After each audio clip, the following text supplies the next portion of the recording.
blood. You know we used to be that love. So take a look what you've done. Cause baby now we got bad blood. Hey, now we got problems. And I don't think we can... Hey les élémentaires, on se retrouve aujourd'hui donc pour la deuxième vidéo de la journée. Oui, voilà, vu que nous sommes dans le mois de décembre, et ben nous avons des jours à 2 vidéos, voilà. Et aujourd'hui, nous sommes ici pour le SI sur les Creepypasta. Donc voilà, il y a eu énormément de participation, il y a eu énormément de personnages dessinés. Donc déjà, je remercie tous les participants qui ont fait un travail de ouf pour cet épisode. Vous avez souvent fait des dessins avec plein de personnages. Donc j'ai le carnet, parce que là, c'est de tête, c'est très dur de se souvenir de toutes les participations. Donc on va commencer dès maintenant parce qu'il y a quand même beaucoup de personnes à faire. On va commencer par le personnage qui a illustré Dexès. Donc c'est sa première participation, notre petit Dexès, on lui fait des bisous. Il a décidé de faire Amark, donc Amark qui est le méchant de l'histoire de l'univers, en un SCP, donc c'est le médecin de la peste, il me semble, si mes souvenirs sont bons, je me trompe peut-être, c'est en fait un médecin qui a vraiment habillé comme le médecin de la peste, et en fait il veut sauver le monde, mais pour purifier le monde, il a besoin de tuer des gens. Alors, il me semble que c'est lui, je me trompe peut-être, mais normalement c'est ça, il me semble. Donc, un Marc serait un gros psychopathe qui veut tuer des gens, ce qui le représente totalement, donc j'approuve totalement ce mix. Je trouve que c'est vraiment très bien choisi, c'est un SCP, je connais pas vraiment. Pour tout vous avouer, j'ai pas vraiment eu le temps d'avoir fait des recherches pour cette vidéo. Là, c'est un peu tendu en ce moment, je cours un peu partout. Ensuite, on passe au dessin d'Eduardo. Donc Eduardo, vous le connaissez, ça c'est bon. Qui nous a refait la petite Katocé comme il avait fait Katocé la dernière fois. Je ne sais plus pour quelle partie c'était, pour quel SI. Bref, il nous l'a fait en Herobrine. Alors, il faut savoir que j'aime beaucoup Herobrine. Étant une grande joueuse de Minecraft, bon, pas forcément douée, hein, on peut dire un peu noob, j'aime beaucoup l'histoire d'Herobrine, je la trouve extrêmement classe, je trouve le personnage extrêmement badass. Donc, eh bien, moi je dis, il faut bien qu'on le représente, voilà. Donc, il m'a fait la petite Katocé en Herobrine, et ça, j'apprécie grandement. On arrive dans le premier dessin qui a très nombreux personnages, car ils sont au nombre de... Il y a 8 personnages sur son dessin. Il s'agit d'Evan. Evan a pris l'habitude de faire des équipes, visiblement, car c'est ce qu'il a fait pour Ninjago. Et donc on va commencer. Il a commencé par Dana, qui est la petite Sally.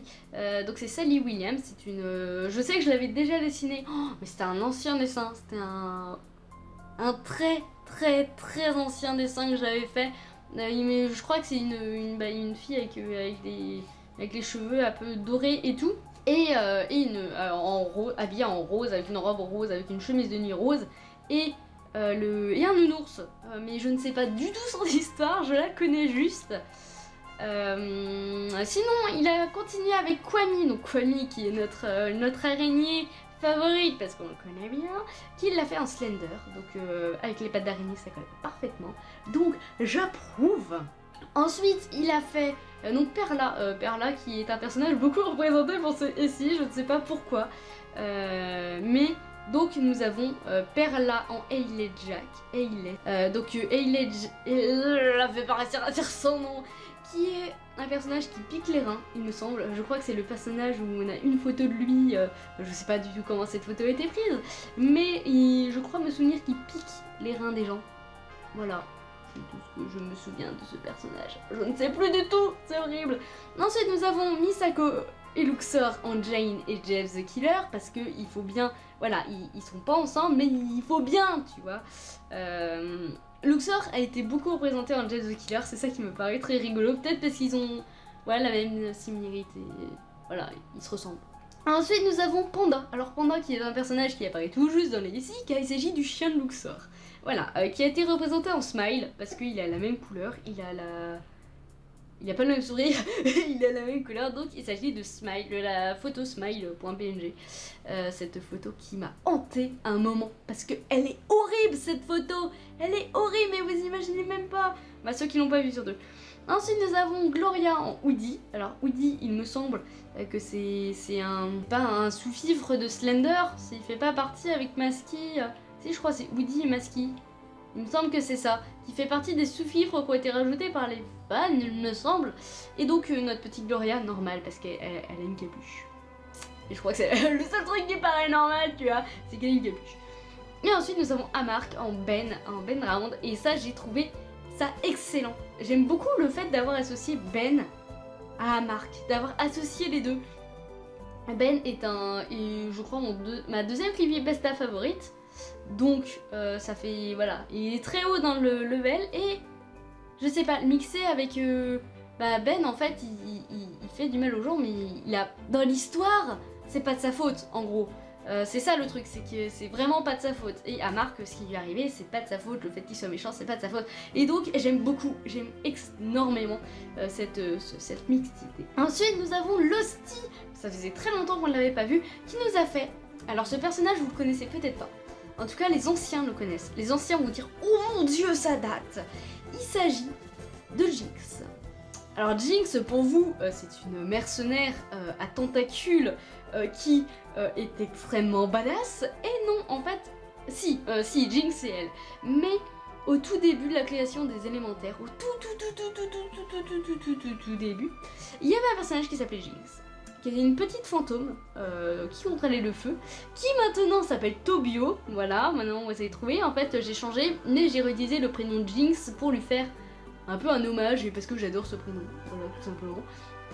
Et donc, vu que Losty est déterminé à toujours l'appeler Jinx, sauf qu'il va bien falloir que tu changes, parce que c'est hors de question que Tobio devienne une fille. Mais donc, elle nous a dessiné donc l'ancienne Jinx, Tobio en mode féminin, en Sally, voilà, parce que Sally, on va la voir beaucoup pendant cet épisode, donc voilà, une petite fille, voilà, ça fait Sally. Et nous avons Nado qui a fait Misako en Koshia Sake. Alors je ne sais pas du tout comment prononcer ce truc, je n'ai à vrai dire pas eu le temps d'aller me renseigner, mais visiblement c'est une creepypasta qui n'est pas française, qui n'est pas américaine. Je vais sûrement mettre en barre d'infos un lien pour aller sur des recherches sur ce personnage si jamais vous avez envie de vous y intéresser. Moi en tout cas je pense que je vais aller y jeter un oeil quand même, même si j'ai pas eu le temps pour cet épisode, j'irai voir après. Ensuite nous avons Mia. Alors le dessin de Mia, il est juste énorme les gens, il est juste énorme. Quand je l'ai vu j'étais là, mon dieu, il va y avoir ça dans ma vidéo. Elle nous a fait Luxor en Jeff the Killer. Et ce dessin est magnifique, mais magnifique à souhait. Mia, si un jour tu peux l'imprimer, si un jour tu fais des impressions de ce dessin, mais j'en veux un, il est trop beau.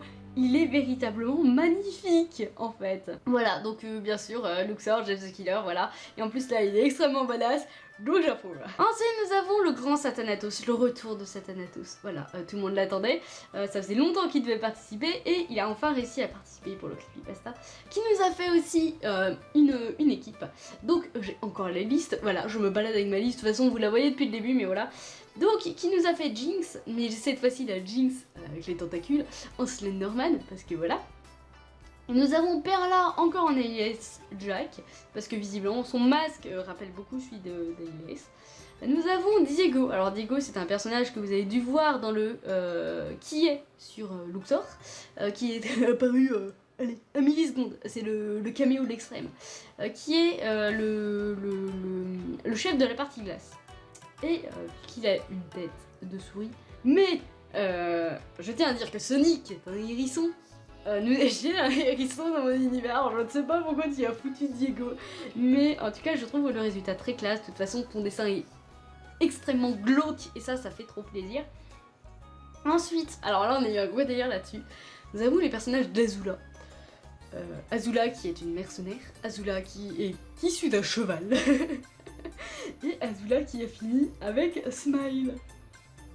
Donc Gigi a fusionné une fille cheval avec un chien. Je ne sais pas, je n'ai pas du tout compris, mais visiblement c'est les trous de nez qu'on fait que...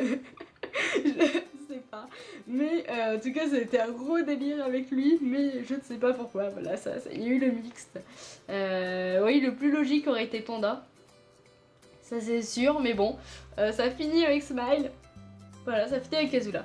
Ensuite, nous avons Luxor en James the Killer, parce que la base. Nous avons Petra en le Sinjak. Petra, que nous n'avons pas vu pour l'instant. Petra, qui est la meilleure amie d'Echo. Donc, il y a. Voilà. J'aime beaucoup le Sinjak. Le Sinjak est le numéro 1, les gens. Le Sinjak est ma creepypasta favorite, clairement. Juste avant Ben Round. Et Petra est un personnage que j'aime beaucoup aussi, et je trouve que ça lui va très très bien le fait que Petra, pour la dessiner, je suis obligée de faire les contours en blanc parce qu'elle est noire. Elle est pas, voilà, elle est noire quoi. Donc le fait que le Sinjak finisse en noir et blanc, j'aime beaucoup le rapport. Et on finit son dessin par Tala, donc Tala qui est la chef des esprits, la trinitaire esprit, qui finit en James the Killer, donc qui est censé sortir avec Luxor visiblement. Ensuite, on a un dessin particulièrement spécial. Alors, j'adore ce dessin. Tetsu qui nous a fait donc Poppy, mais pas Poppy déguisée. Voilà, je crois que c'est la première personne, c'est la seule personne qui n'a pas cosplayé un de mes personnages en creepypasta. Et ça, j'adore. Et il a fait donc Poppy, voilà, se baladant dans la forêt avec le petit Slenderman qui suit derrière. J'espère qu'il va pas se faire choper, je tiens à ma Poppy quand même. Mais j'aime beaucoup le fait que tu n'es pas... en fait, tu l'as foutu dans le monde des creepypasta, tu l'as pas transformé. Et ça, j'aime beaucoup parce que c'est également... C'est ce que j'ai fait, moi j'ai clairement transformé mes persos aussi. Et tu vois, je n'y avais pas pensé. Et donc on va passer, donc on a fini les dessins, voilà. Il y a eu beaucoup de participation, je vous remercie énormément. Alors les gens, je vous l'ai dit, voilà, j'ai commencé un dessin que j'ai foiré niveau colo, ça m'a saoulé donc j'ai stoppé. Comme vous le voyez, j'ai un autre dessin derrière, je l'ai refait des centaines de fois ce dessin. Voilà, il m'a pas plu du tout. Donc voilà, en gros le dessin, je vais vous expliquer qui j'ai fait dessus.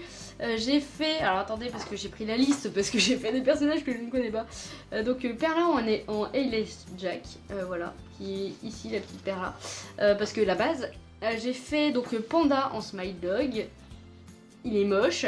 J'ai fait donc Jeff the Killer, mais cette fois-ci c'est Aaron. Aaron est un personnage que j'aime beaucoup, qui est complètement cinglé dans sa tête et complètement bipolaire. Et ça me plaisait, je trouvais que ça lui allait bien.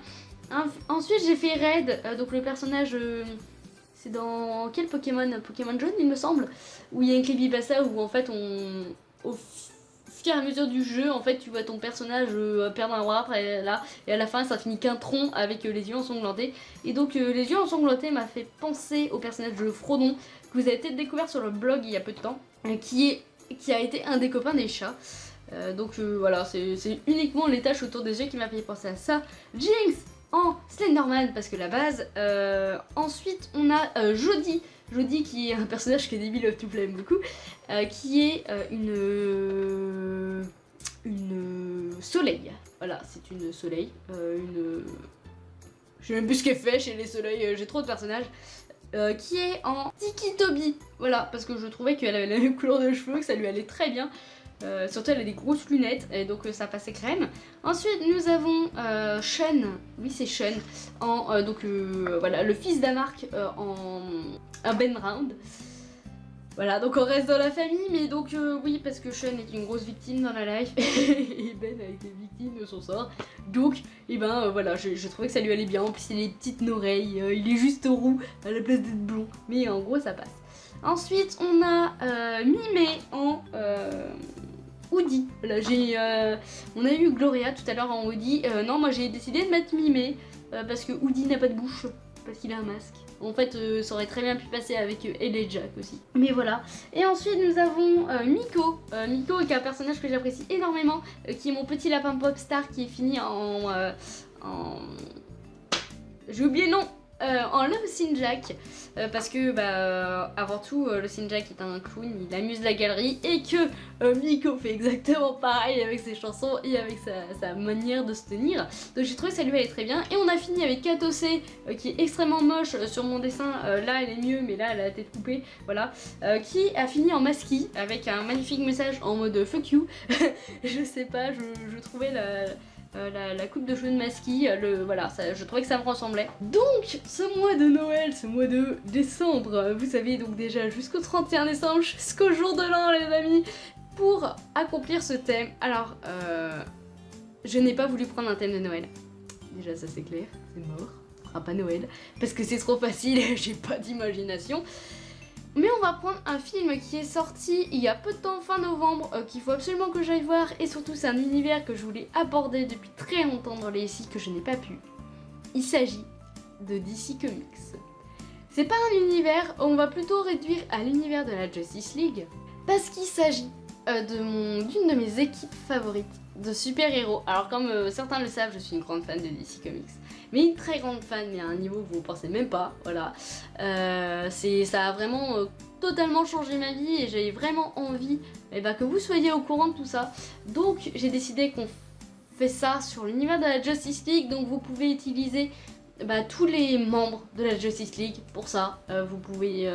alors évitez quand même de transformer mes personnages en super-héros comme les creepypasta, utiliser des personnages déjà existants s'il vous plaît. Voilà, vous avez droit à aux plus petits membres. La plupart du temps je les connais donc n'hésitez pas, hein, il n'y aura aucune peine à... Voilà, j'aurais aucun souci à les reconnaître théoriquement. Donc n'hésitez pas, donc l'univers de la Justice League, pour ceux qui ne connaissent pas, je vais encore mettre des infos en barre d'infos. Pour vous aider, n'hésitez pas à me demander aussi, parce que étant une grande connaisseuse, je peux vous trouver des petits super-héros qui ont fait partie de la Justice League que vous ne connaissez peut-être pas forcément. Ça peut être très intéressant. Pour finir, voilà, je mets cette fois-ci, d'habitude je mets le générique des animés, des univers que je mets un générique ou un teaser et cette fois-ci j'en ai pas trouvé, donc j'ai trouvé une vidéo, c'est une histoire sur une creepypasta, il me semble que c'est la creepypasta de Jeb the Killer, j'ai regardé quand même, hein. Je la mets en barre d'infos parce que j'ai trouvé cette histoire extrêmement intéressante et j'aime beaucoup la façon dont elle est construite, donc n'hésitez pas à aller voir cette vidéo. Voilà, c'est tout ce que j'ai à dire. On va finir ici, on se retrouve tout à l'heure pour une autre vidéo, pour un nouveau calendrier de l'Avent et je vous dis ciao les élémentaires.